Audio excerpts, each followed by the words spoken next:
ईमान शफीक है।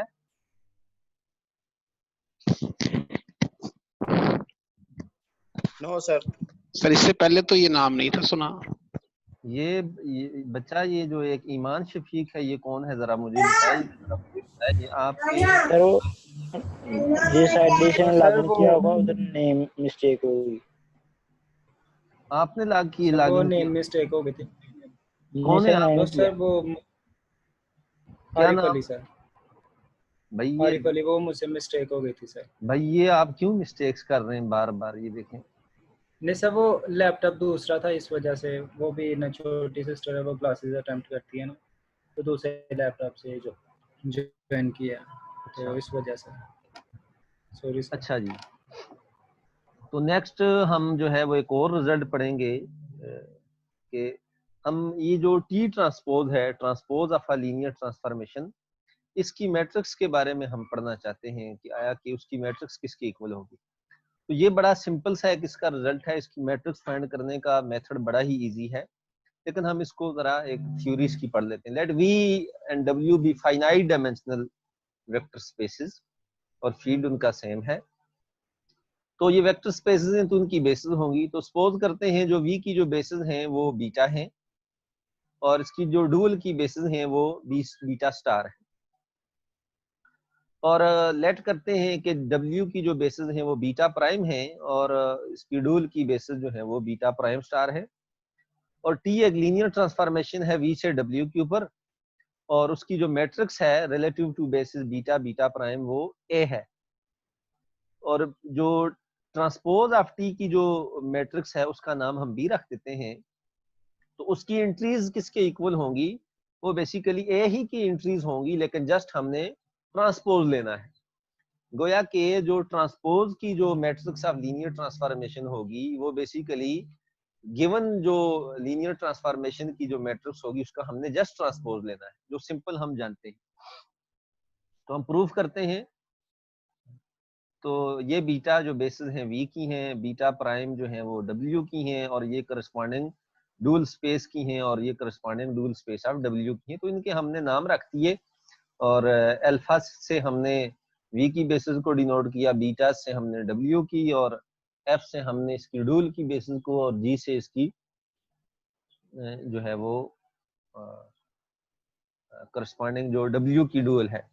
तो by definition कि जब T अल्फा J T को बेसिस के ऊपर ऑपरेट करेंगे तो आप इसको इसकी फॉर्म में लिख सकते हैं, क्योंकि ये जो T अल्फा J है ये W के वेक्टर्स हैं, और W की बेसिस आपने ये बीटा 1 बीटा 2 बीटा m लिखा हुआ, तो इसको आप इसके सम में लिख सकते हैं।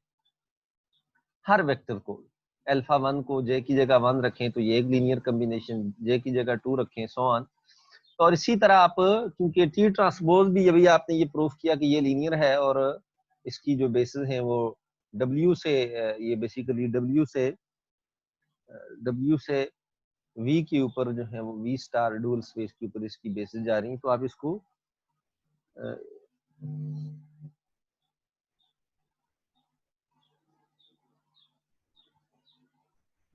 इसकी बेसिस है, तो आप इसको इनके लीनियर कॉम्बिनेशन में भी आप लिख सकते हैं। तो लेकिन अगर जब आप इनको ये कंपोजिशन लें, इसको आप इसके ऊपर ऑपरेट करें, क्योंकि T ट्रांसपोज V स्टार से W स्टार के ऊपर लीनियर ट्रांसफॉर्मेशन है, और G आपके पास वापस V से फील्ड के ऊपर है।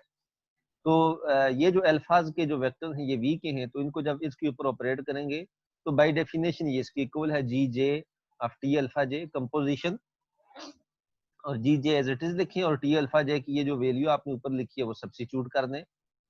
इसको आप बजाय, क्योंकि इसने यहाँ I यूज किया तो इसने K से इंडेक्स किया हुआ है, तो आप लाजमी नहीं है K से करें, आप किसी P R से भी कर सकते हैं। तो फर्दर आप क्या कर सकते हैं, फर्दर आप, क्योंकि ये G के डोमेन में आ रहा है, तो इसको आप क्योंकि G लीनियर ट्रांसफॉर्मेशन है, ये जाके सिर्फ बीटा के वेक्टर के ऊपर ऑपरेट होगी और स्केलर बाहर आ जाएंगे।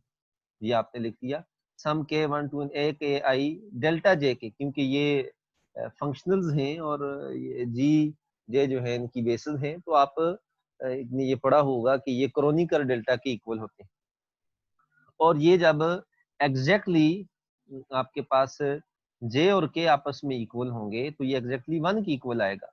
और बाकी सब में ये 0 हो जाएगा। तो जब k की जगह आप j रखेंगे, k की जगह जब आप i रखेंगे, फॉर एग्जाम्पल ये delta j k equal to j, या k की जगह आप j रखेंगे तो ये 1 होगा। k इक्वल टू j पे आपने वैल्यू 1 रख दी और यहाँ k की जगह क्या आ गया j, इधर बचा a j i, तो ये नीचे लिखिए और बाकी सारे जीरोज हो जाएंगे क्योंकि ये सम है, 0 प्लस समथिंग वो सारी 0, तो सिर्फ ये चीज बचेगी आपके पास। तो ये बेसिकली आपके पास देखें कि ये किसका इमेज आया जी, ट्रांसपोज का आया। और अगर आपके पास f कोई सा भी लीनियर फंक्शनल है तो आप ये पीछे पढ़ चुके हैं कि आप इसको ऐसे लिख सकते हैं। तो अगर आप ये फार्मूला अप्लाई करें इस फंक्शनल के ऊपर तो फिर आपके पास टी टी जे जो है वो आपके पास ये होगा। यहाँ से आप एग्जैक्टली कह सकते हैं कि ये जो ट्रांसपोज है उसकी जो मैट्रिसेस के कोफिशिएंट है वो ए जे आई बेसिकली आपने क्या किया, रोज को कॉलम कर दिया और कॉलम्स को आपने रोज बना दिया, और यही आपके पास क्या है जी, ट्रांसपोज की डेफिनेशन है। तो नेक्स्ट आपके पास डेफिनेशन है जो आप पिछली क्लासों में पढ़ के आ भी चुके हैं कि if A is an m by n matrix over the field F, then the transpose of A is the n by m matrix denoted by A transpose। और डिफाइन कैसी है कि इसकी Aij की जो entries entry at the position of Ij ये जो equal है वो क्या, आपने जस्ट ट्रांसपोज ले लेना है उसकी मैट्रिक्स का, वो है कि जो एंट्री पहले जिस रो में है अब उसको आपने कॉलम में कन्वर्ट कर देना है। ठीक है बच्चों।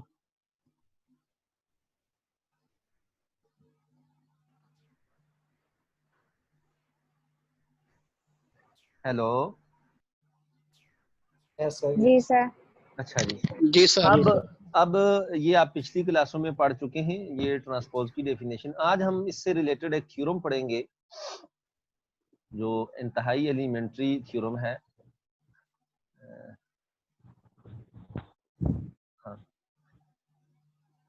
हाँ, कि इसका प्रूफ तो मैं नहीं करूंगा क्योंकि इसका प्रूफ आपके लिए सिंपल एक एक्सरसाइज है।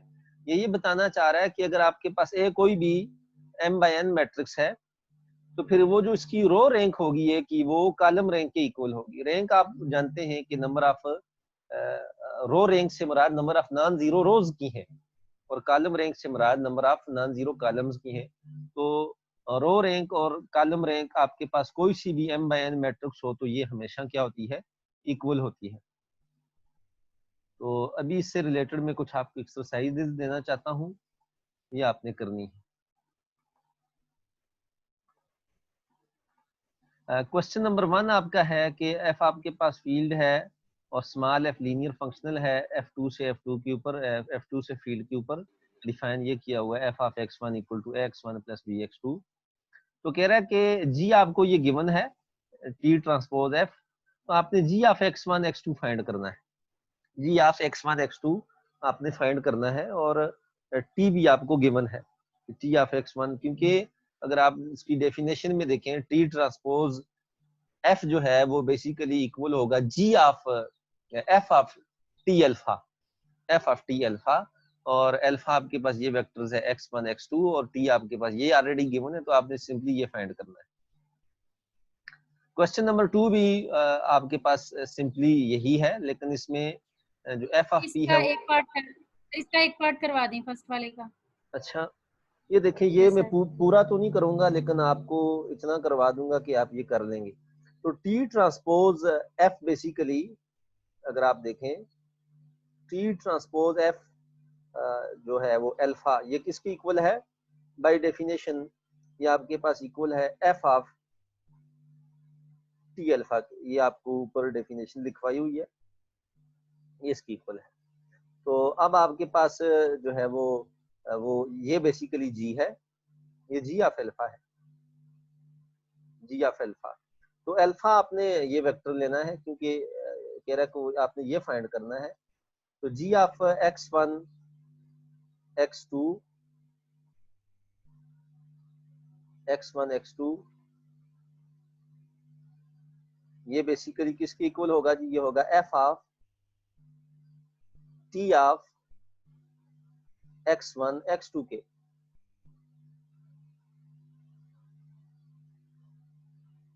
इसके इक्वल होगा और f ऑफ और टी ऑफ x1 x2 आपको ये इसके मुख्तलिफ पार्ट्स हैं, ये गिवन है।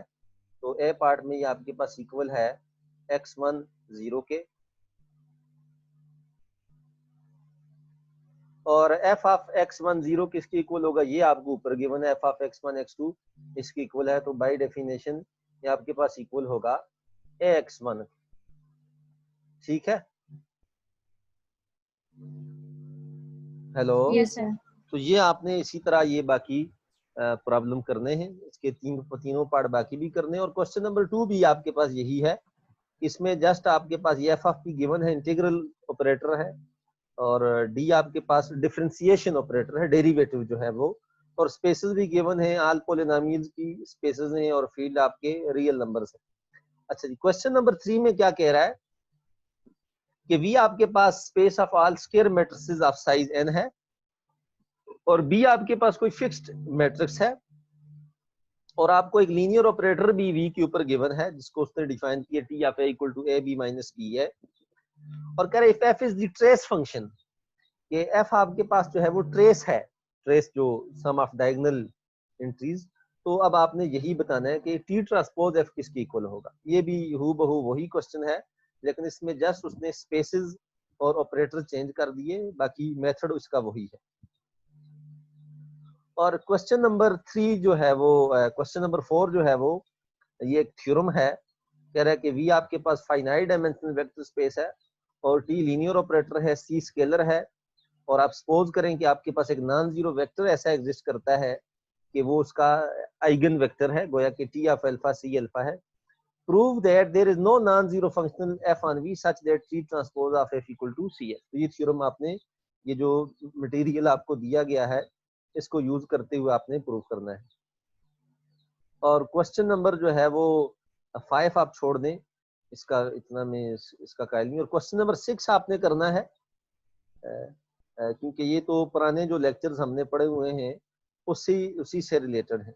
n पॉजिटिव है, v space of all polynomial function है, डिग्री n है, फिक्स डिग्री के हैं, और ये उसने नीचे बता दी भी दिया कि किस टाइप के पॉलिनोमियल्स हैं। d आपके पास डेरिवेटिव डिफरेंशिएशन ऑपरेटर है पॉलिनोमियल्स के ऊपर। तो आपने सिंपल इसके ट्रांसपोज की बेसिस निकालनी है, गोया कि आपने पहले इसका ट्रांसपोज निकालना है और फिर उसकी जो है वो बेसिस निकालनी है, क्योंकि वो लीनियर ट्रांसफॉर्मेशन है, और लीनियर ट्रांसफॉर्मेशन का जो कर्नल है या नल स्पेस है उसकी बेसिस का आपको पता है। तो ये इतना ही काफी है, एक्सरसाइजेज में आपने यही हो जाए, और बाकी भी जो आपसे जो कुछ हो सकता है तो वो आपने करना है। ठीक है बच्चों, हेलो। Yes sir. अच्छा, तो अभी आपकी ये मीटिंग का टाइम खत्म होने वाला है, यस तो सर। आप इसको जी सर। लीव करके दोबारा लॉग इन कर दें। और अभी हम नेक्स्ट जो चैप्टर है पॉलिनोमियल्स, अलजेब्रा ऑफ पॉलिनोमियल्स से रिलेटेड हम कुछ पढ़ेंगे। ठीक है बच्चों, ओके सर। जी सर ठीक है। आप ठीक है दोबारा सर। से लॉग इन कर दें।